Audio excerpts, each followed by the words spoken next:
52. On eating our gifts. Over 20 years ago, a contractor told me a very interesting story of a man who had supervised work for a construction company for some years. Shortly before his retirement, he was asked to handle a small job, the construction of a new house. Feeling very sorry for himself that no fuss was being made over his coming retirement, the man cut corners ruthlessly on the job and pocketed the difference, having little regard for the fact that a barely passable job was a result. When the work was done, to his horror, he was handed the keys to the house. It was his retirement gift from an appreciative company. The man then had to live with his sin. In the biblical laws of sacrifice, the peace and thank offerings to God were presented before the Lord, and then much of it eaten by the worshipper and his family. Leviticus 3:1-17. In other words, a man ate much of his gift to God. The requirement for all offerings was that they be the best of herd and of the field, without blemish. God rejected the idea that man could bring him leftovers and culls.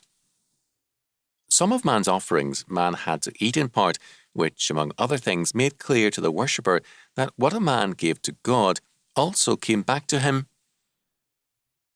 Today, all too many people feel that God is only entitled to the leftovers, the money, time, or things we have no need of. I can recall some years ago how many fine pastors, hard-working and godly men, got the leftovers from their parish. The furniture nobody wanted ended up at the manse. The clothing no one else could use was passed on to the pastor's family. God's work was all too often given only the leftovers of men's lives and possessions. Well, what are these churches getting now? The clergy today is largely made up of God's leftovers, men he does not regard as fit to use. In town and country, men are getting what God will not use, an ungodly generation of clergymen. Be not deceived, God is not mocked. For whatsoever a man soweth, that also shall he reap.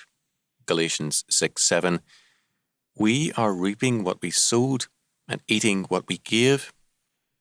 The man who built a substandard house had to live in it, just as our generation is living in a world it helped to make.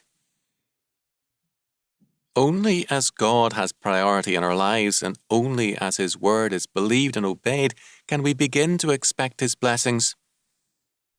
God has a habit of returning to men the gifts they give Him, and the results can be very unhappy for men.